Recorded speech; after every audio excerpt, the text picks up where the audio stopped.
Bonjour à tous et bienvenue sur cette chaîne. Je suis heureuse de vous retrouver aujourd'hui pour la quotidienne. Alors si vous êtes nouveau sur cette chaîne, bienvenue à vous et sachez que je parle de ma sœur jumelle et de moi, de notre expérience à travers le cancer, à travers les différentes phases de guérison et malheureusement à travers la mort puisque ma sœur est morte il y a à peu près 2 mois. Je vous remercie de vous abonner à cette chaîne si c'est possible pour vous, de poser un like aussi sur cette vidéo, un pouce. Ça me permet à moi de continuer mon travail de témoignage et puis d'honorer comme ça la mémoire de ma sœur et aussi ce travail que nous faisons en étant proches aidants et dont on ne parle pas souvent.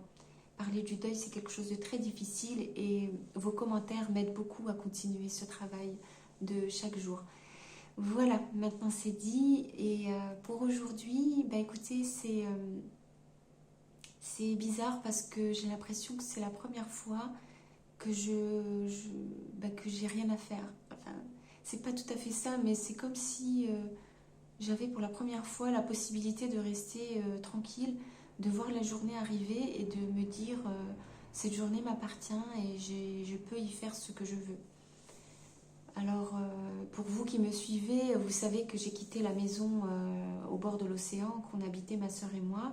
J'ai pu rendre les clés et puis de cette façon tourner une page d'une certaine façon, parce que vous vous rendez bien compte que je ne vais pas oublier, bien sûr.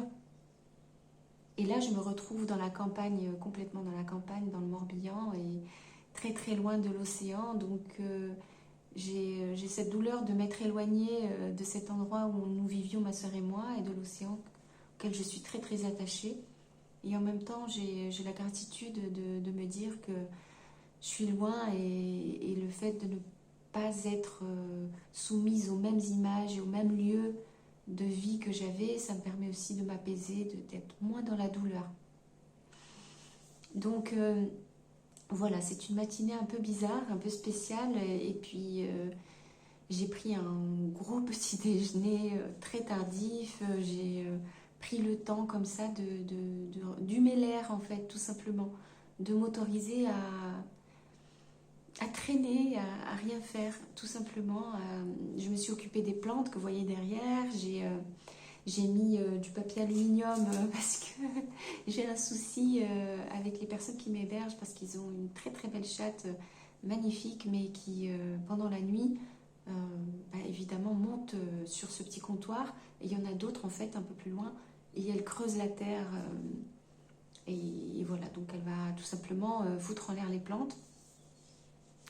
Alors, si vous avez des conseils par rapport à ça, j'ai essayé de mettre vous savez, les pelures d'orange, parce qu'apparemment, l'odeur des agrumes, c'est répulsif.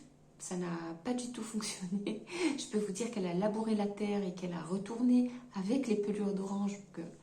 Ça n'a absolument rien arrêté du tout. Et donc là, je vais essayer cette technique de mettre du papier aluminium. J'ai vu ça sur Internet, alors je ne sais pas si ça fonctionne ou pas. Et si c'est comme ça qu'il faut le mettre, ou il faut le mettre sur la terre, j'en sais rien. Donc si vous avez ce problème-là avec des chats, dites-le moi s'il vous plaît, pour que mes plantes ne soient pas bouffées. Et je vais tout simplement laisser toutes ces plantes ici pendant à peu près 4 semaines. Donc voilà, je voulais partager avec vous mes projets. Donc je vais partir la semaine prochaine dans un centre bouddhiste, donc de bouddhisme tibétain, et je vais y passer donc 4 semaines. Je vais travailler là-bas en tant que bénévole et en même temps je vais pouvoir participer aux différentes retraites et notamment à la retraite de Shamatha, qu'on appelle Shamatha. C'est une méditation du calme mental. Et donc voilà, c'est quelque chose qui me fait plaisir parce que je suis vraiment contente de pouvoir faire ça. En même temps, j'avais entre guillemets pas le choix parce que j'ai rendu les clés de la maison. euh, donc j'ai rendu les clés de la maison de Kéroc et puis je n'ai pas encore les clés de l'appartement où je vais habiter après. Je vais l'avoir que en avril. Donc dans le laps de temps, il fallait que je sois hébergée quelque part. Et finalement, le mieux pour moi, c'était de rentrer dans un projet dans lequel je puisse travailler, faire quelque chose, me rendre utile et en même temps être utile à moi-même. Donc voilà, c'était un peu ça que je voulais partager avec vous aujourd'hui. Vous dire que bien sûr, j'ai encore des choses à faire de type administratif. Hein.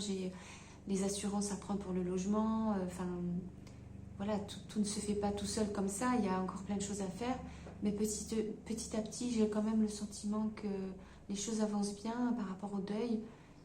Il me reste encore 2 choses à faire par rapport au deuil de ma sœur et le décès au niveau administratif. Et une fois que ça se sera fait, je pourrai vraiment, disons, me consacrer à moi, à ma future vie et à ce que je vais y faire. Donc voilà, ben, c'était vraiment une petite vidéo pour vous dire que je pense à vous très fort. J'ai reçu des messages assez nombreux ces derniers jours, j'ai pas eu le temps d'y répondre. Je l'ai fait ce matin. Je m'excuse de prendre autant de temps de réponse, mais je suis très très fatiguée et puis j'ai pas tout le temps le temps de vraiment lire ce que vous me dites avec sérieux, parce que j'ai pas envie de répondre à la va-vite et j'ai pas envie non plus de vous lire à la va-vite. J'aime bien vraiment essayer de comprendre ce que vous dites et ce que vous vivez. J'ai été très touchée encore une fois par ce que vous m'avez écrit, par vos différentes expériences. Il y en a certaines qui sont extrêmement dures et qui me bouleversent vraiment. Sachez que si je peux vous apporter du soutien, c'est vraiment de bon cœur et que c'est complètement réciproque. Voilà. Et ben, je vous fais de gros bisous. Je vous demande vraiment de prendre soin de vous. Si vous êtes en plein dans le deuil, sachez que nous sommes ensemble et que d'une façon ou d'une autre, on va y arriver. Voilà, je vous dis à demain pour la suite.